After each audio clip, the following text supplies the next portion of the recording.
চলতি বছর ভারতে অনুষ্ঠেয় ওয়ানডে বিশ্বকাপে সরাসরি খেলতে হলে ওয়েস্ট ইন্ডিজ নারী দলের বিপক্ষে ৩ ম্যাচের সিরিজ জিততেই হবে বাংলাদেশকে।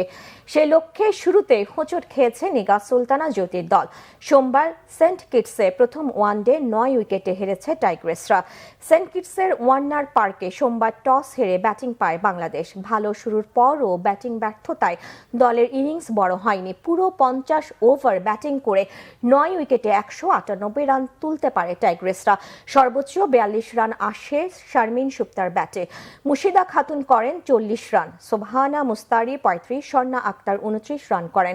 ক্যারিবিয়ান বোলিংয়ে পেসার ডিনরা ডোটিন ৪০ রানে ৩ উইকেট নিয়ে সেরা সাফল্য পান। ১৯৯ রানের লক্ষ্যে খেলতে নেমে উইন্ডিজের ২ ওপেনার হেইলি ম্যাথিউস ও কিয়ানা জোসেফ দারুণ জুটি গড়েন।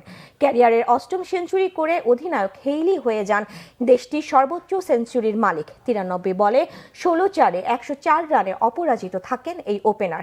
কিয়ানা খেলেন ৭০ রানের ইনিংস। দুজনে মিলে গড়েন ১৬৪ রানের উদ্বোধনী জুটি। ক্যারিবীয়দের একমাত্র উইকেটটি নেন রাবেয়া খান। কিয়ানাকে হারানোর পর শিমেইন ক্যাম্বেলেকে নিয়ে ৩১ ওভার ৪ বলে জয়ের লক্ষ্যে পৌঁছে উইন্ডিজ। শিমেইন অপরাজিত থাকেন ১৪ রানে।